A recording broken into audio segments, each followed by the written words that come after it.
I think that's what it is for most people, but I think when you have the whole religious experiences, you have a number of types of those. Like some people say, well, from the way my life's been, the only way I could have gotten to where I am is if there was some sort of God leading me and guiding me and so forth. Not that that's a proof of God, because that's their training kicking in. You know. That's a dehumanizing thing again, though. Yeah, to say that what they did, they're going to say, I have to attribute it to something else. I couldn't possibly have done what I did. Yeah, that's sad to me. That's part of that training. So it's not so like I understand where you're coming from, but I'm not saying the point is like, oh, like just the way I am. I mean, I'm talking about examples where people say there were such difficulties that it's hard to explain. Mm-hmm. I understand. I see it as a dehumanizing thing, but the way I've had people tell me. They think it's uplifting, but it is dehumanizing. That's my point. It uplifts them because they feel like, oh, I had somebody looking out for me, and they feel good about that. Which is that parent and they're happy and positive. Yeah. But what they're doing is saying, I could not have done this, even though they did. Yeah. And that, to me, is the kicker. Yeah, they've been convinced at the root that they are worthless. Essentially. But it's presented very positively, so I understand what you're saying. When they say it, they're not saying it in a self-defeating way. They're saying it in a very happy way, like, oh, thank God, God was there to help me, and he really pulled me through this, and it sounds all positive, but the underlying message is, I didn't do this for myself, even though they did. Could not have done it. Yeah, often it is, I couldn't have, yeah. Anyway, Clifford, we've got a couple other callers lined up, but we appreciate your point of view, all right? Yeah, thank you for calling. Definitely, you take care. And we've got William from Halifax, Nova Scotia, Canada. He's on line dos. Hi, William. Hi. How you doing? Hey. Sorry. Go ahead. You're good, yeah. How's it going? It's just pretty good. You? Good. Fine. Go ahead. I'm an atheist, and I was calling in to ask a question about an argument I had with my mother the other day about the subject. She came to me and actually said to me that the reason why Stalin and Hitler did the things is because they didn't believe that did the things that they did was because they didn't believe in a God and they had no moral grounds, and that led to them doing the things they did. Yeah, we get that a lot. We hear that a lot. Yeah, actually, if you would like, William, I did a blog post not too long ago. It'll be still a little fresh. You might have to scroll down a bit. Do you know where our blog is at? Yeah. Okay, I did one called something like "Can You Be Moral Without God?" And I went through this whole thing. But the main thing is, I mean, yes, Stalin probably was an atheist. I mean, I wouldn't argue with that. Hitler, it's arguable. I don't know. He made different kinds of statements that could be interpreted different ways. The point is, people do things that are good and bad, whether they believe in God or whether they don't believe in God. It doesn't matter if you believe in God. That's not what keeps you from doing horrible things. What keeps you from doing horrible things is either your own moral conscience or the law.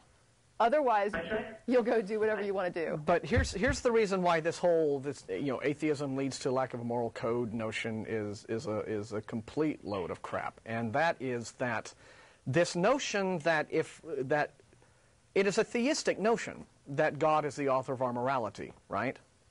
So therefore, it is also a theistic notion, theistic notion that if there is no God, then therefore we have no architect of our morality, and therefore we are all amoral and can do whatever, right? That is not an atheistic notion.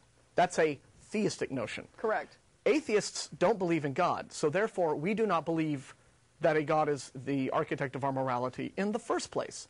So no atheist would then, from that, make the logical conclusion, well, therefore, since there is no God, right? We can just do whatever, and there's no more. Premise? Right, it's a false premise. It's just like saying, well, the only reason that I don't defecate on the sidewalk is because of the existence of unicorns.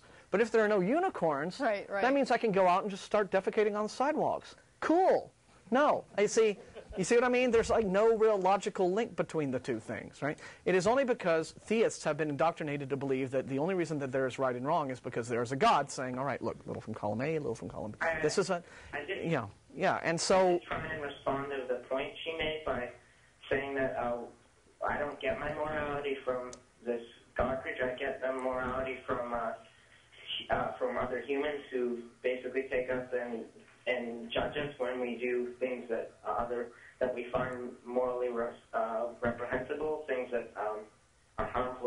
society in general, sort of like, well, the example of killing 6 million Jews is completely morally reprehensible. Mm-hmm.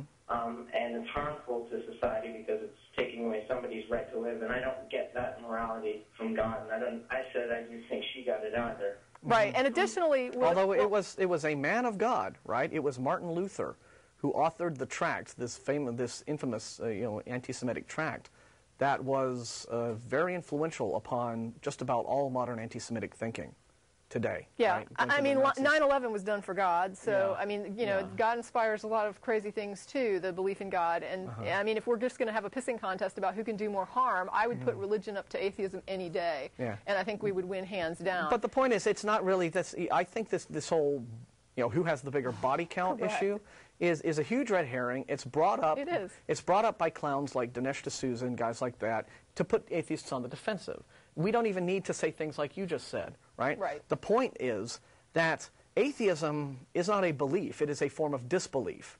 It is a statement of disbelief pertaining to a particular question, which is, do deities exist? Does anything called a God exist? Our answer is no, we don't believe that anything like that does. So that's what atheism means.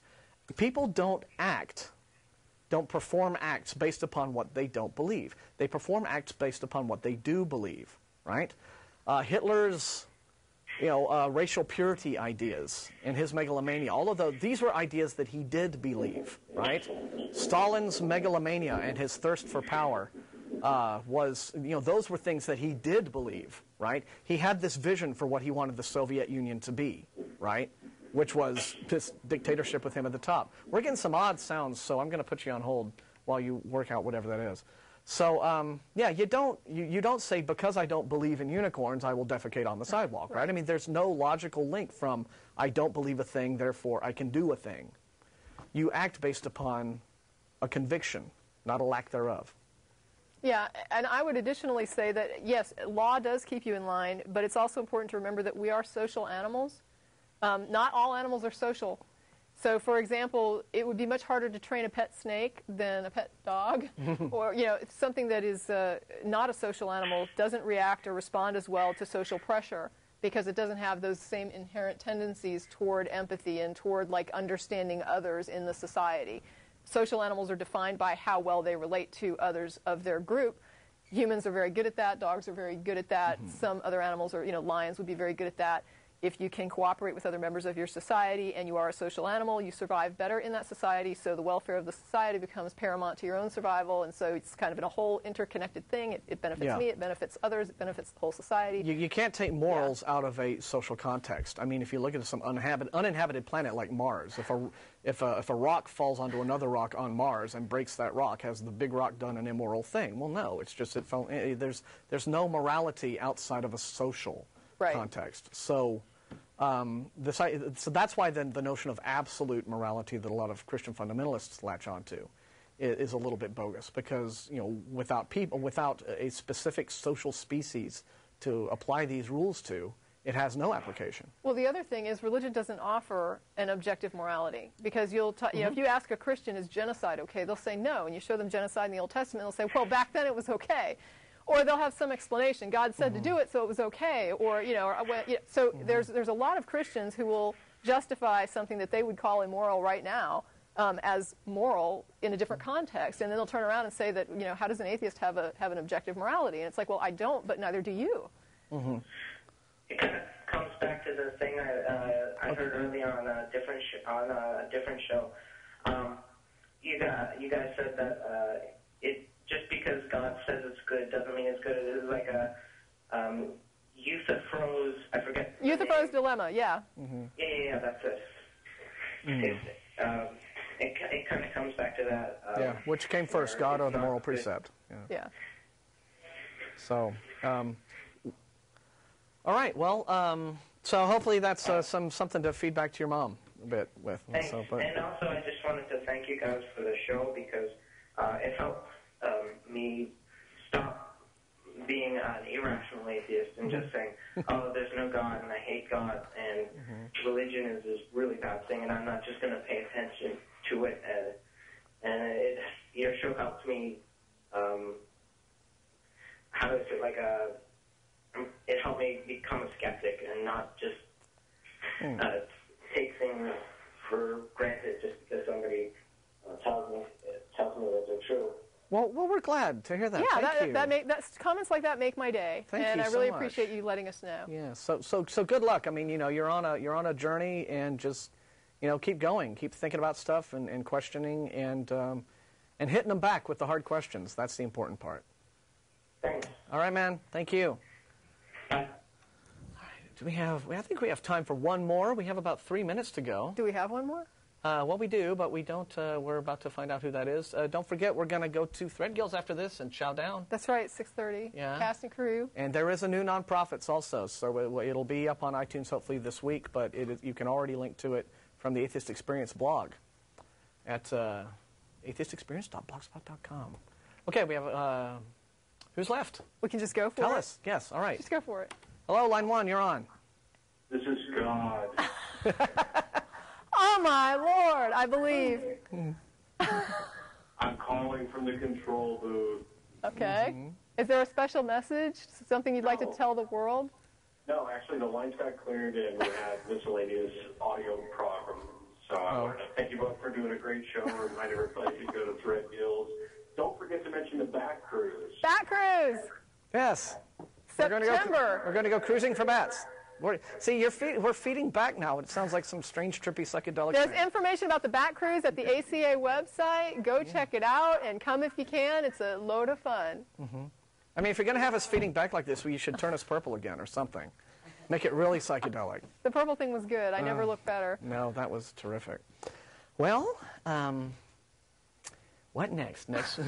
We are dead in the water. Well, we're just. This has been a good show, Tracy. I've enjoyed it. Yeah, we've had some good calls, and I hope so. We've just scared them all away. So, in the last 3 minutes or something, Thank you for the cast, Let's and wing crew, and everybody that's involved in putting on the show. And don't they sometimes show themselves or something? If you want to show yourself, show yourself. we do have some technical Don't hide questions. behind. No, I'm going to go ahead and plug this Nonprofits that I just Do it. did. And don't forget the Lamb of God. No, we will not. The Lamb of God with his little tattoo. We have a new Isn't that toy. hot? Yes. He's got a cross on his butt. And There we go. Whoa, that's where all lambs should have. so he really is a Lamb of God. It's not just That's a right. lamb. It's a Christian lamb. And he's just loving my shoulder right now. We did the most recent Gorilla episode of the Nonprofits with my friends, Gia Grillo, my dear friend, and our buddy Chris Connor. We did a 137-minute epic show that is available now. A couple of weeks ago, Russell Glasser and Lene did a show also. These are just ones that we've decided, hey, wait a minute, we can just pick up a mic and start recording ourselves. There you go. While the biweekly Nonprofits program is still on hold, and Matt is moving, and all kinds of stuff is going on. And another announcement, Texas Free Thought Convention in October. Okay. Throw that in. There's that. So go to that and think freely and stuff. So yeah, go to our blog and download that, and then feedback on it. They'll let us know what you think. And just to plug Gia, she's the one that was featured on the blog. She was, yeah. Interrupting some street preachers who were assaulting people, just verbally, on benches in the park, just going and pushing religion, and she decided to step up and question them in front of their target. So that was kind of a fun thing, and we blogged a She little bit is about made that. of awesome in all its forms. All righty. So, We need to anyway. wrap, it says, so we're going to be wrapping up. Yeah, that's it. Thank you to all those people whose names are up there now. There they are. Our folks. Hey. Okay, and they're Good all job. dressed. It's amazing. They're usually. They're naked normally. Yeah, they don't manage to get dressed in time for that shot again because it's like, oh, we're on. So, all right, next week it's 666. Thanks for watching. So join all of us sinners and heathens and stuff. And the full version of Listen to Reason is go. available for download. Brian Steeksma finished that out, and it's a big proggy epic. So We're done. go jam to that. Tracy! Martin.